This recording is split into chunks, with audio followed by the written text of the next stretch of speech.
You're listening to Bye Bye Baby, a Dob Berman production.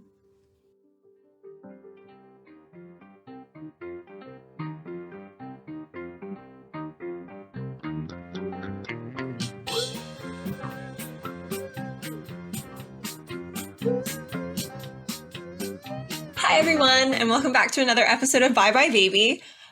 Remember, if you're not old enough to know what lemons means, you're definitely not old enough to listen to this podcast. Anyway, I'm Tori. I'll be your babysitter today, and my babies today are Mariana and Anna. This week we're going to be talking about fan fiction. Okay, so really quickly, first of all, for those of our listeners who don't know what fan fiction is, can y'all give me Holy shit, why are you listening to this episode? Can y'all give me your definition of fan fiction? Like, if someone came up to you and they were like what are you reading? And you said fan fiction and they were like, huh? What would you say? I would walk away. Why is a stranger talking to me?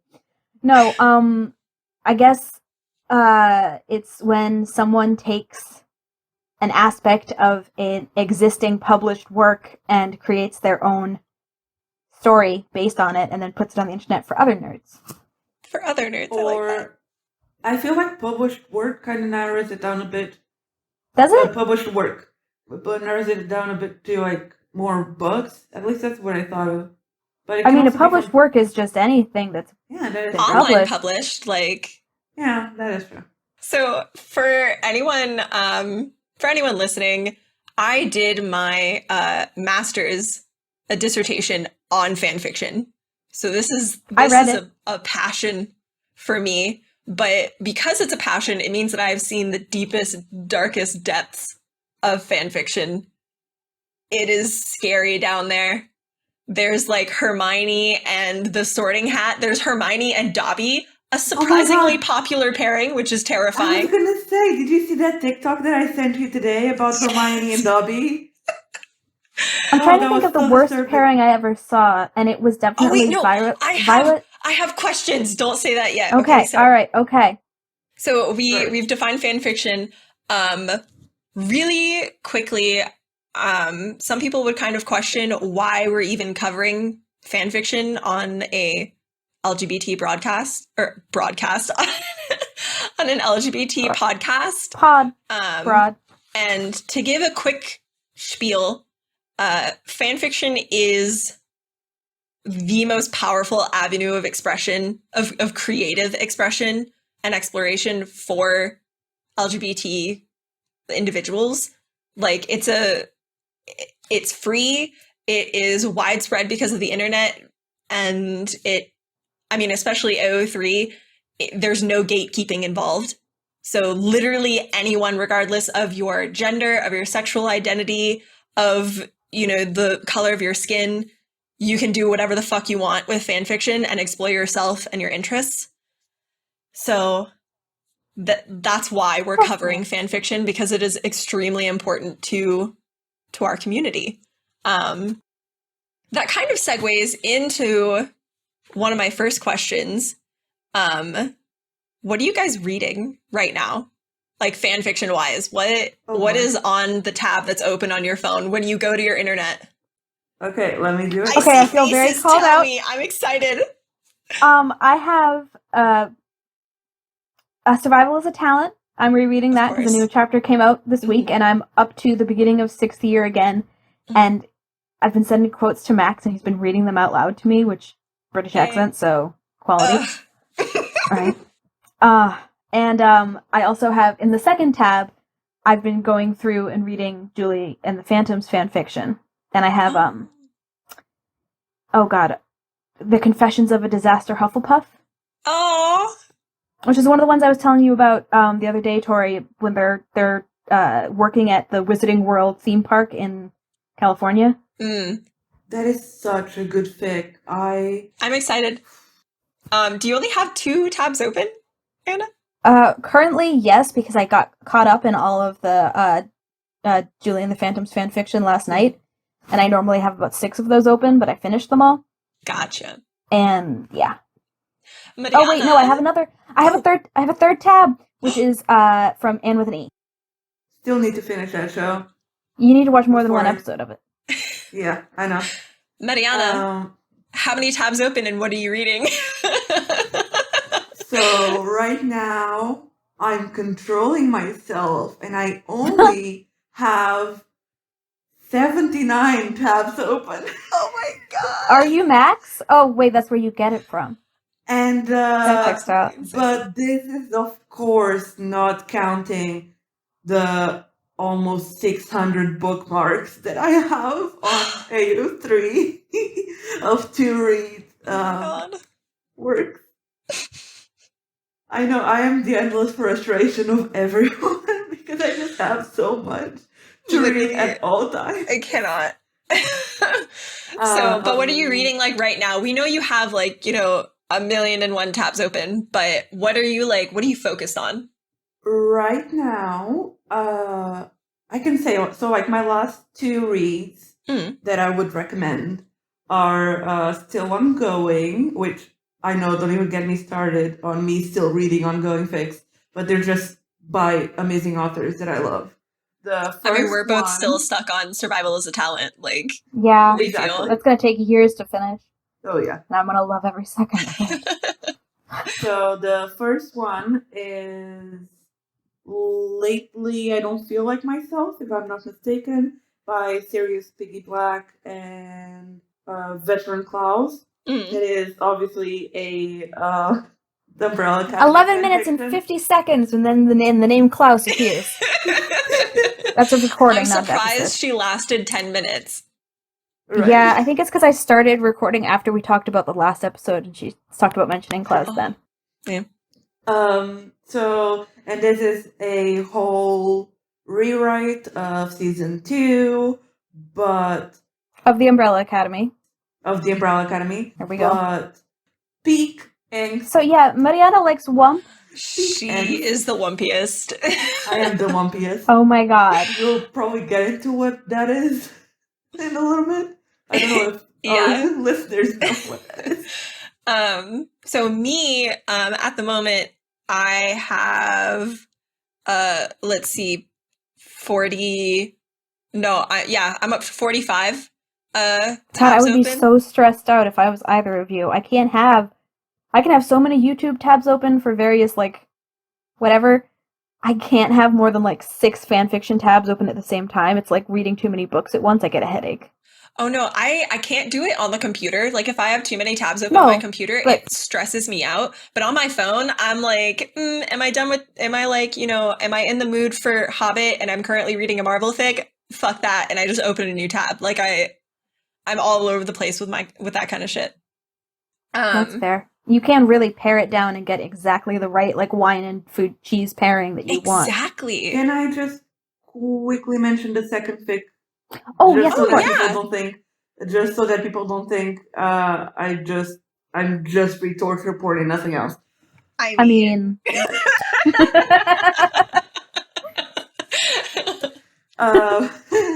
The second fic that I'm reading is a Julie and the Phantoms fic.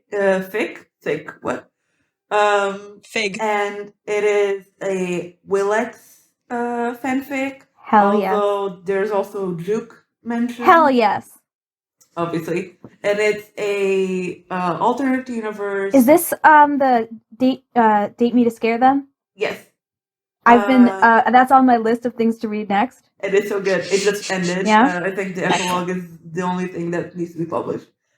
I think overall it's a pretty heart comfort fic. Mostly comfort, to be fair. I just realized I forgot to put in the author names of the 2 that I'm reading. So Survival as a Talent is a Harry Potter fic by Shanna Storyteller.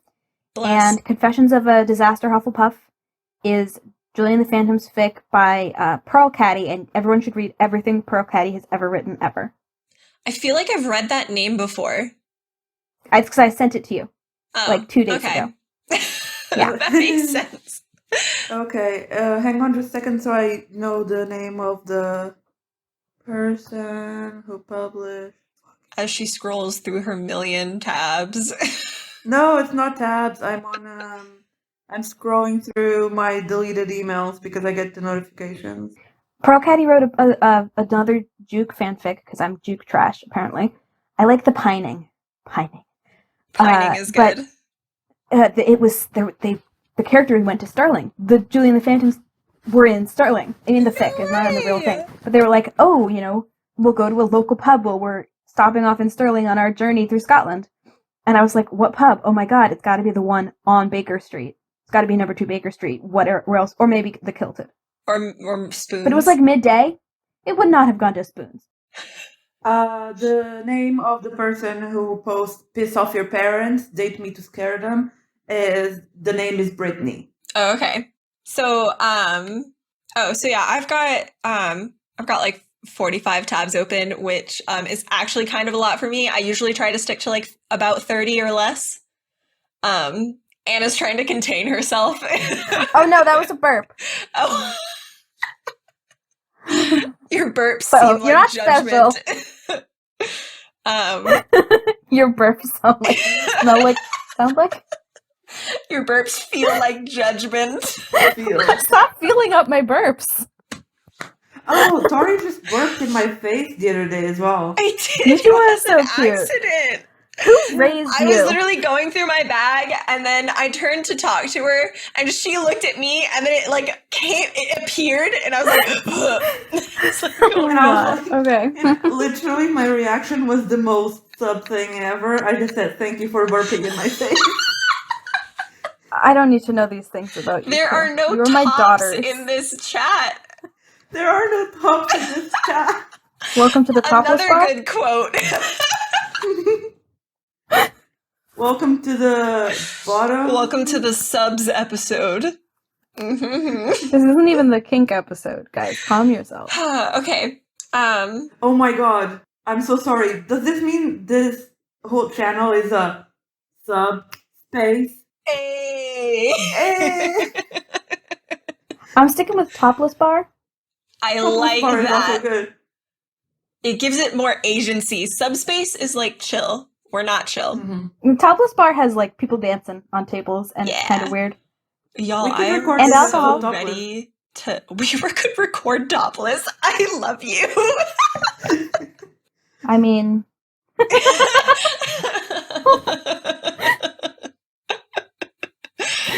So now that we're topless, what the fuck? we can move on. Okay. So anyway, I've got about like 45 tabs open. I am also rereading Survival is the Talent because it's fabulous, and honestly, Oh my God, it's so good. We need more writers and more AUs like Survival is the Talent because it's so good. But I'm also reading what is it called? Holly Potter and the Midlife Crisis, and that's by Enigmaris. It's basically a femme Harry fic where it's not slash anything. It's literally Harry has PTSD, except Harry is Holly. She's female. And she has major PTSD, and she goes through a midlife crisis at 28. And she's like, all I've done my entire life is fight bad guys. I need to find myself. And in order to find myself, I'm going to go into the Muggle world. But because everyone knows me in the UK, I'm going to go to New York. And because I left schooling at 10 years old, I'm going to become a cleaning lady. And who needs a cleaning lady? The Avengers. It's a fabulous okay. thing. Oh, wow. All right. It took a hard right turn, but I fucking love it. So moving on from our incredibly long segue Intro? to get here. This was the intro, guys. So moving on finally to the next question is, what are your favorite fandoms? Like, just trying to like get a feel for like where you guys are in the fan fiction community. What are your fave? Mariana, I see your face. We know that yours are Klaus centered and Umbrella Fix centered and Lump centered. Let's get the statistics straight. Okay. Wait, I'm going to Archive of Our Own. You guys can go first. Okay. Well, for me, I tend to hyperfixate pretty strongly on whatever I'm into at the moment. So when I was watching Julie and the Phantoms, it was all Juke all the time. the yearning, you guys. Oh my god. The yearning is real. They can never physically touch. It's perfect. I was in a long distance relationship for 3 years, and it has colored my life. But I always find myself going back to, it's less the show even, and it's the ships. I always find myself going back to Steric and Merthyr. Yeah, I feel they're very versatile. They are. You can get some real good yearning, but also some real good funny. Yeah. And the Student Prince is absolutely comfort food for me. That, honestly, that's like, The Martian is like my comfort novel because I know that it's a happily ever after, but it's still like funny and interesting to read. The Student Prince is one of my comfort fics where I'm like, I know where it ends and I know that it's a happily ever after, but it's twists and turns and it's so funny along the way. There's secrets, there's humor, there's hazing, there's college life. It's fab. I'm staring like across my room at my the collection of the Discworld books that are still in this country, and I'm like, yes, my comfort series of 44 books. So I checked the numbers. Oh. Obviously the biggest. Give us the data. Much like Anna, I hyperfixate. I've been obsessed with the Umbrella Academy for 2 years since it came out. Honestly, there was one time before season 2 came out where I was just scrolling and I swear to you, I did not have anything new to read. Well, apart from the things that I don't subscribe to because there's some weird kinky shit that's written in all fandoms that I stay away from. But from the content that I'm interested in, I literally run out of things to read. I also am very into the MCU, mainly Spider-Man. I have a lot of Spider-Man fics to read. I read fucking a lot love of Spider-Man. Spider-Man. Y'all couldn't see me before, you listeners, y'all, but I had my Spider-Man hoodie on. It zips all the way up. Very excited. Yes. And The Witcher, surprisingly, yeah. I also really like The Witcher. And I also am really into Merthyr. I also really like Merthyr. Again, I'm like on season 2 of the show, but I just fucking love it. You're only on season 2 of Merthyr? Yeah. I'm only on season 2 of Merthyr. Of Merlin? Yeah, I'm only on season 2 of Merlin. I started reading Merthyr fics way before I started watching Merlin. That's because I kept sending them to her. Exactly. That's how I was about Steric. I read Steric long before I ever watched Teen Wolf. I stopped giving a shit about Teen Wolf, but I will still kill for Steric. Oh, yeah. I also, it's the same with Harry Potter. I read some Harry Potter fics, but I haven't read the books, and I only vaguely remember the movies. Honestly, so, you know. I used to be so ecstatic to get people to read the Harry Potter books, and I still am. If you are, an 11-year-old child or somewhere around there, definitely read the Harry Potter books because they're very good. The author is not. There's some... Which is why... Read them with a grain of salt. Yes. Like, don't see them as the end-all be-all for sure. Because there's major anti-Semitism and LGBT classism. Hate. Yeah, there's a lot of shit in there that's the issues. whole house elf thing is. But the world itself is very near and dear to my heart. But I'm very hesitant to just read Survival as a Talent instead. Honestly, like if you read Survival as a Talent, you'll get the yearning for the world, but you won't get all of the hate for, like, the canon. And they actually apply logic. And they do apply logic. Really love Survival as a Talent. Also, Black Hermione, Desi Harry, and all of it. That's good. That's good shit. Y'all hearing this should be seeing the hand gestures in your head. We're like, yeah. Because we're all over the frame. So, my favorite fandoms, The Hobbit. Harry Potter. Yes. Derek. Yes. Maybe some Murther if you're feeling saucy. Murther, I know you two too well. And Avengers. So yes, all of those ones that you mentioned, but you forgot Star Trek. Oh, shit, duh. Star Trek is literally, like, if I die and they were like, cool, where do you want to go? Like, you could go to any universe ever, and I'd be like, Star Trek universe. I want to be very smart, very good with languages, and be on the Enterprise. Thank you. That's all I want to do. You can do 2 of those things now. Be on the Enterprise? No, that's the one you can't do now. That's the one that you can't do. What? No more wine. Never. But anyway, so yeah, Star Trek, Hobbit, y'all pretty much named them all. Those are pretty much all of my tabs.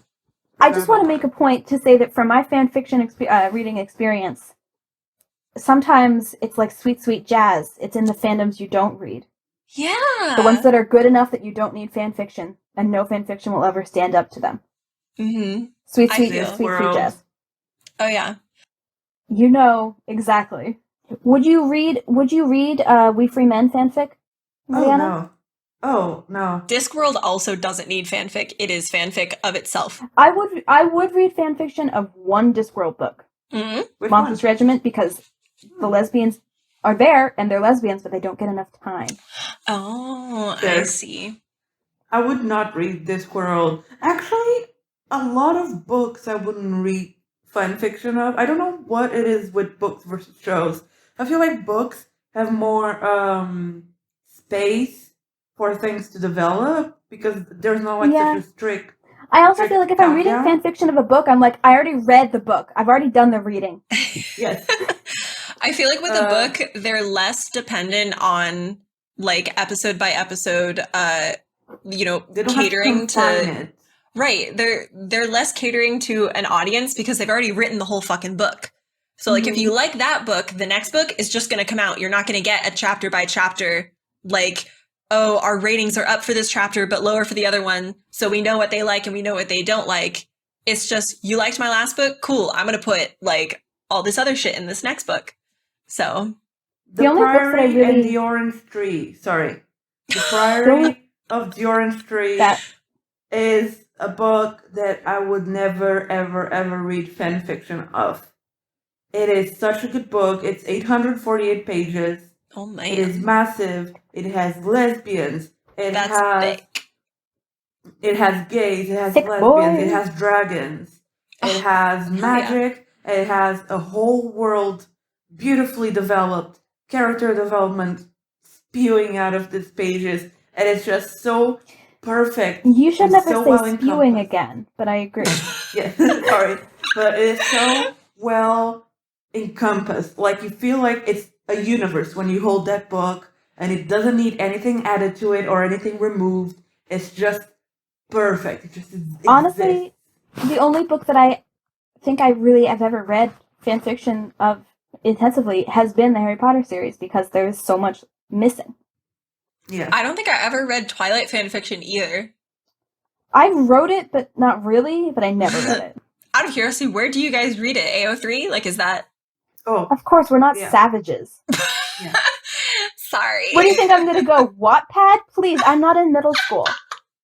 So I was still in Wattpad in high school. Well, Portugal's slow. Yeah. That was exactly it, actually. I did not know of the existence of Wattpad before then.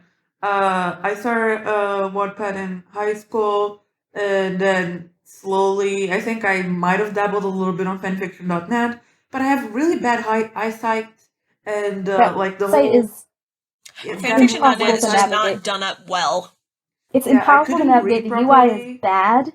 Mm-hmm. Yeah, I couldn't read properly of it, so I pretty quickly jumped on AO3 and haven't left since.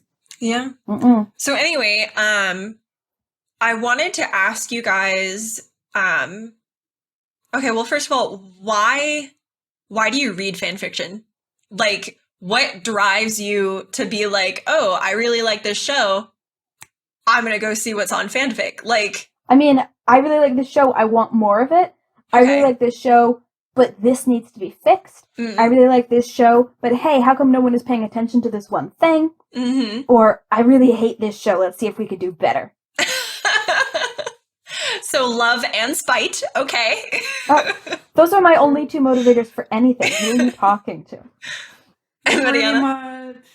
Pretty much same as Anna. So it's literally just pure addiction. Pure raw addiction to something. And coming off of that, do you think that fanfiction had or played a role in your in you discovering your sexuality? Fuck yeah. Okay, this is gonna be so embarrassing, but who gives a shit? It's just you two and the other people. And all of our listeners. The thing that got me, really thinking about various sexualities was Super Hulock fanfiction. That shit's good. That's OG fanfiction for our generation. Good is a strong word. But there was a whole movement of asexual Sherlock and bisexual Dean. And it was kind of the first time I really explored those terms.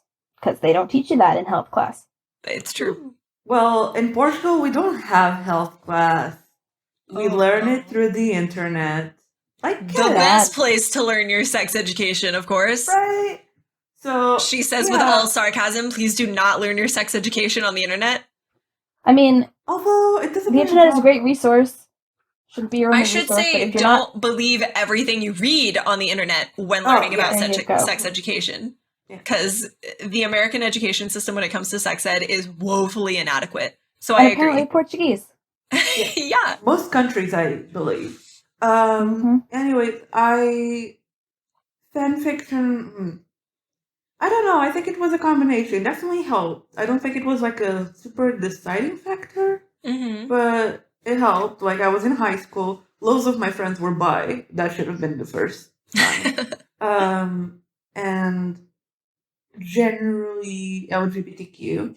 And then I started noticing in the media I consumed, I found myself shipping more and more gay couples, lesbian couples, wishing for characters to be bi.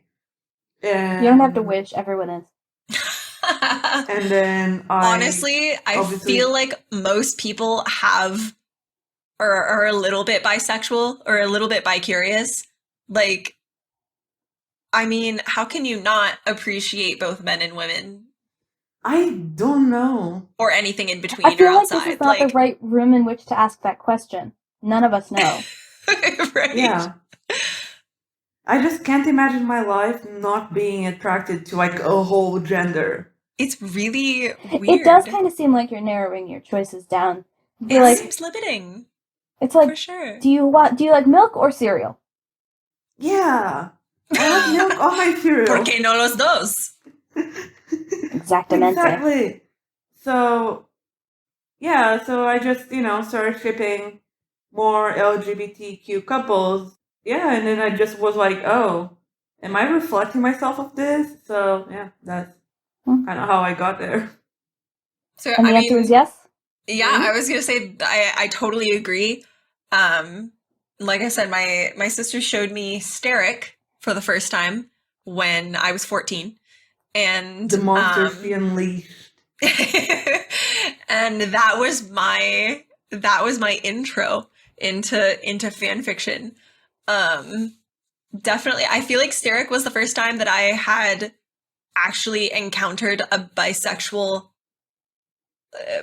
character, because a lot of Steric fan fiction has Styles as being bi, so which actually kind of goes into my my next question. Do you like your OTPs to be, because most OTPs are gay, are male.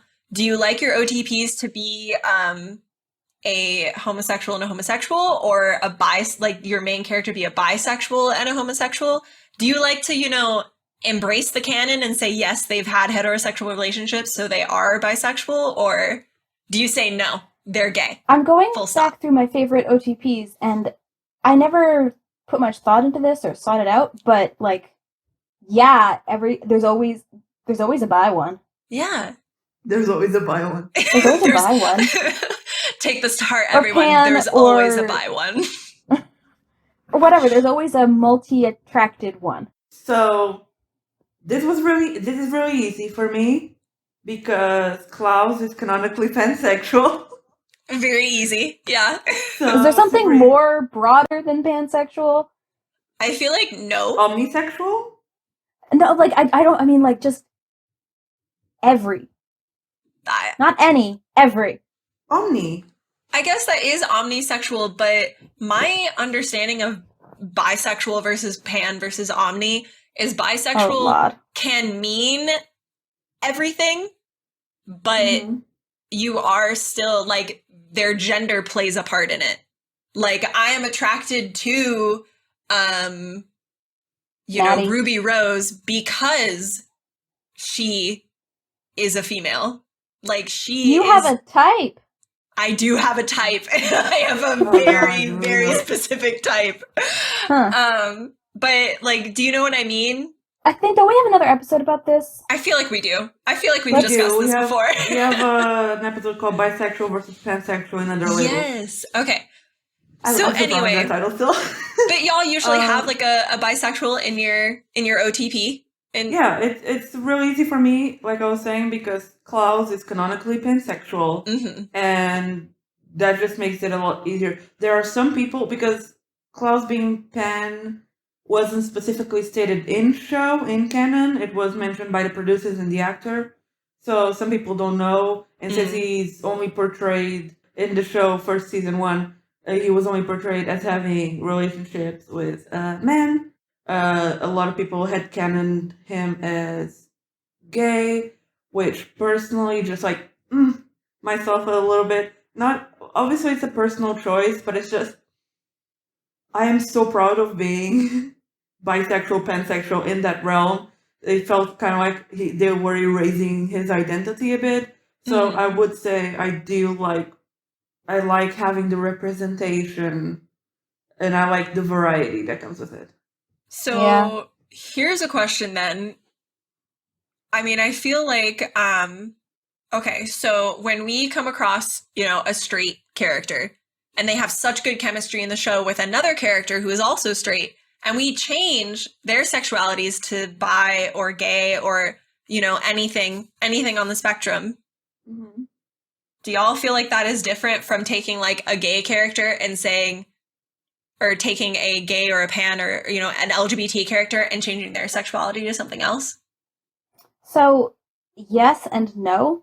If you have a character who's only been in on-screen relationships with men, and then say maybe they're bi instead, or that's kind of, you're not actually taking away their relationships with the men and saying that wasn't real, that didn't happen. But if you were to take that person and say, what if instead of that they were fully heterosexually boring? Not that heterosexuality is boring, but it is. But like, if they were fully heterosexual, it's like, hey, you have all the other apples on this goddamn media tree. What if you let us have our one gay apple and have him have a lovely life? Right. I kind of agree with that. Yeah, I agree. It's and a lot of people are like, oh yeah, how do you like agree with one but like disagree with the other? Like honestly, there have been such a lack of representation, especially for minority sexualities included, and there's such a problem with invisibility. Bisexuality in particular is okay. Well, actually, I just came across a statistic saying that Gen Z is the most bisexual generation. Gen Z is the best of us. Is hilarious, but there will never be as many LGBT characters as straight characters ever, because they've already had a head start. And so, I mean, I totally agree with Anna. I feel like if we, take a couple of their straight characters in a non-profit, a not-for-profit, sanctioned way and use them as our own, I feel like that's not really an issue. It's not the same thing as taking a gay character and being like, you know what, they're totally straight.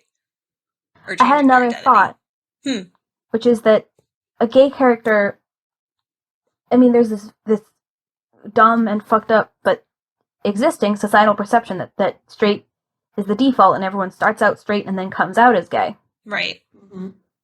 So if you take a character and have them come out as gay, as far as society is concerned, they were straight up till they came out, right?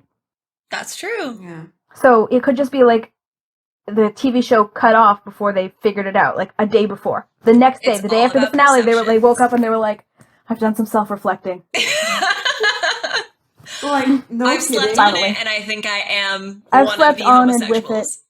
Okay, but like, no kidding. But season 1 Vanya, season 2 Vanya. I know you haven't watched season 2, Tori, but I'm sure you know the spoilers by now because it's. I was gonna say I've been on Tumblr. It is a straight switch. Yeah. Yeah. And I remember in the fanfiction side of things, she, like, loads of people were, like, making her bi, making her gay, Mm-hmm. and then there were always, like, people like, oh, you shouldn't do that, like, if they wanted Vanya to be gay, they would have said so. You're They would have made projecting her gay, yeah. just because the actor at the time had come out as a lesbian, but obviously now he came out as trans. Right. So happy for him, by the way. He looks so happy and confident. He's also Bad so haircut, cute. but so happy. Bad haircut. They were like, oh, you're just projecting because of the sexuality of the actor, but... Well, to be fair, no matter what gender he's happiest as, real bad at flirting with men. Real bad. No good at it. Super Not bad. A talent of his.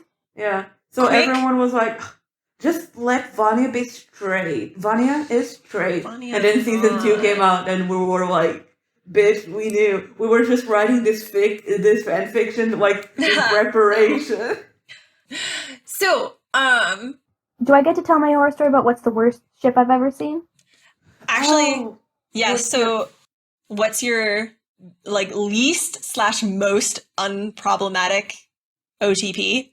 Or, if you have worst pairing that you've ever come across, let's share some horror stories.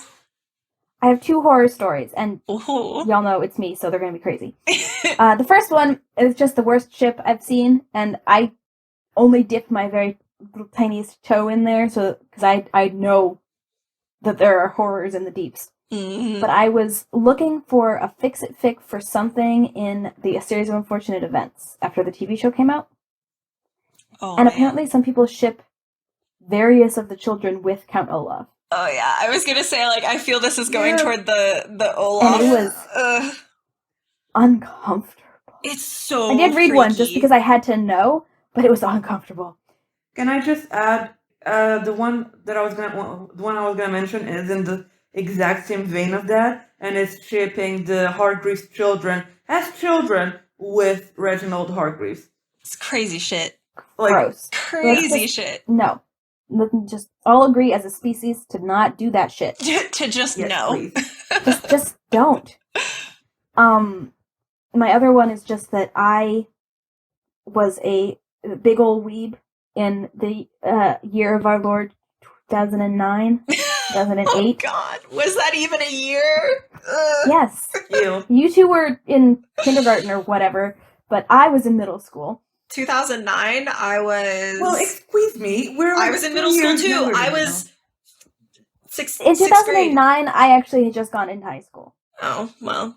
But in 2007 and 2008, I was really into a lot of animes, and my favorite one, which I've made Mariana watch a lot of at this point, was Yumeiro Patisserie, which is adorable. It's about 12-year-olds baking cake competitively on a global scale. Oh my God. You showed us the intro to that. It's deeply cute. It's even to this day, it's still something that I watch when I've had a bad day and just want to smile. Mm-hmm. And I really liked the main girl, who I will hold to this day, is bi, and the chocolate boy. And this is me saying that I like the chocolate boy, and I'm deeply allergic. Death. I mean, yeah. But they had that tsundere dumbass vibe, which is the good shit. And I was like, I'm going to find some fan fiction. I'm going to be real brave and go and find some fan fiction. Now, unfortunately, in this show, there is a character who interacts with them in several episodes in all of season 2, named Lemon. Quite difficult finding Lemon then, huh? Are old enough to listen to this podcast. I wasn't looking for it. I was 12. But those of you who are old enough to listen to this podcast are old enough to know what Lemon means. And I saw a fic and I was like, oh, great, it's this ship, Kashigo. Oh, no. And it was Kashigo Lemon. And I was like, oh, great, I love her. She's so funny. Oh, no. I'm excited to read this fic with this premise and that it says that she's in it, too. That's so good. No. I think it wasn't when they were 12. It was set when they were 16. Right. So it was okay. But I was 12. So it was not okay. Or whatever. Your poor 12-year-old eyes. Honestly, I got most of the way through the lemony parts without realizing what I was reading. I can imagine that happening so well. I was like, oh, they're just like making out or whatever. Skim, skim, hold on. Did that say throbbing member? It did, in fact. Yeah. Damn right. So, only if it's good fanfic. It wasn't, because it was on fanfic.net. Of course. But oh my god, I didn't know. Oh no. I didn't know. Anyway, that was weird. That's terrible. I'm sorry you had to go through that.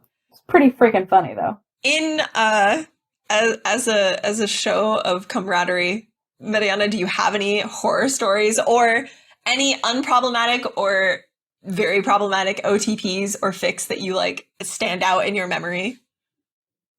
Okay, so you know what? One OTP that I have that I won't say it's the least problematic, but I'm just gonna say that it's the OTP that I think is closest to canon without actually being canon, and it's Mercer, because they exude gayness. Are you trying to say that they ooze chemistry? They do. Chemistry. They do. They absolutely.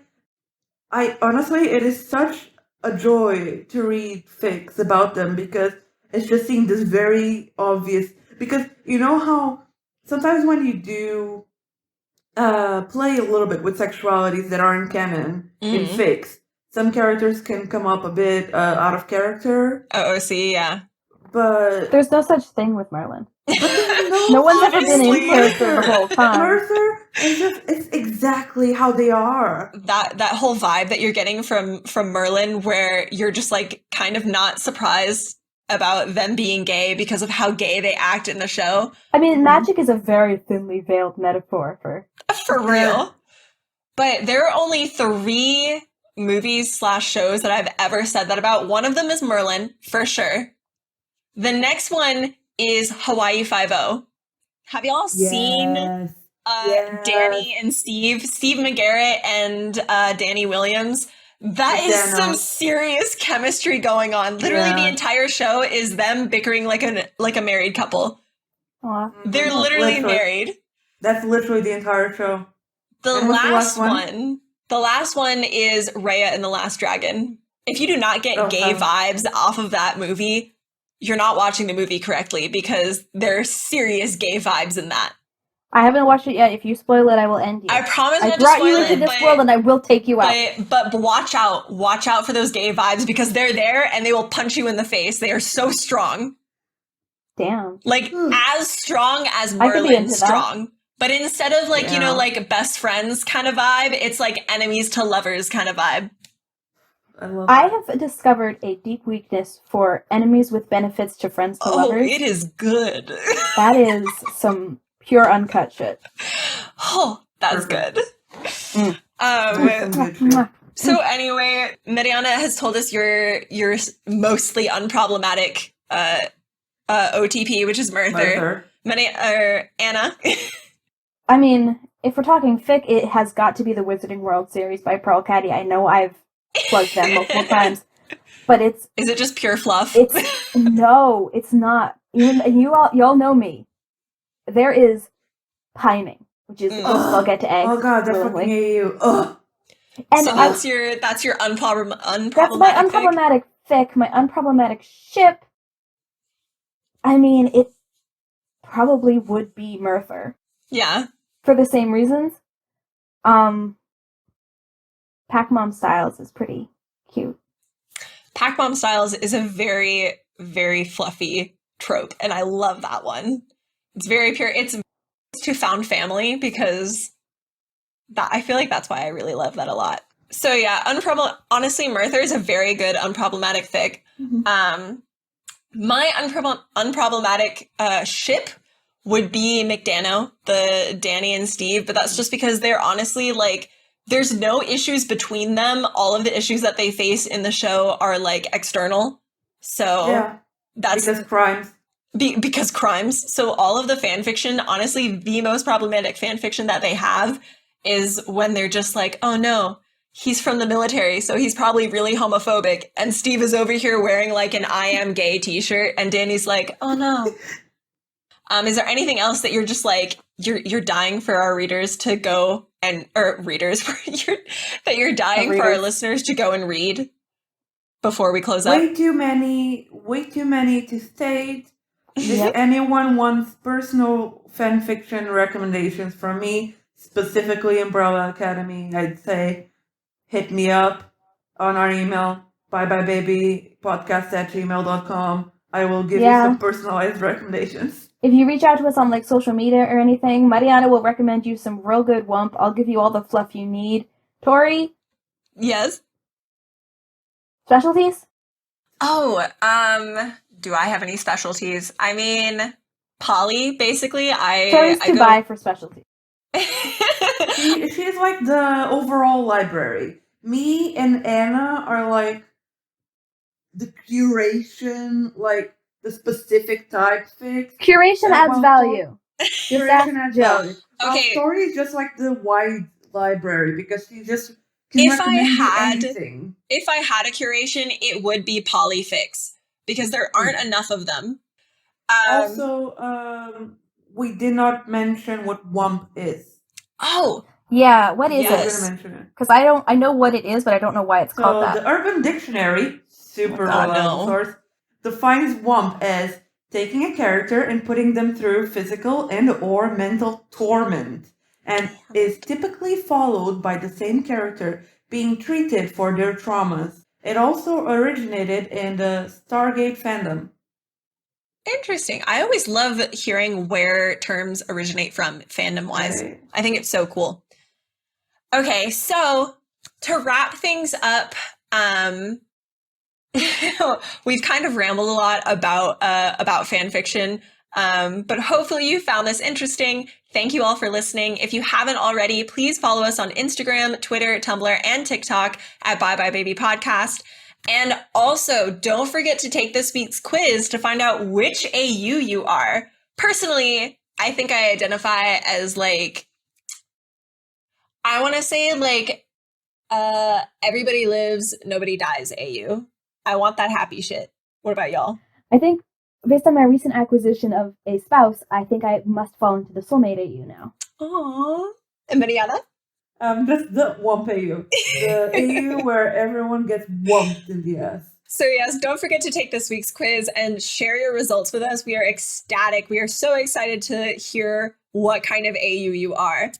And if you have anything more to add, if you have any fanfics that you think we should read, if you have any pairings that you want to share with us, or even if you want to talk about any of the questions that we've talked about in this episode, just slide into our DMs or comment on one of our posts. So this has been Tori, Anna, and Mariana. Until next time, bye bye, babies.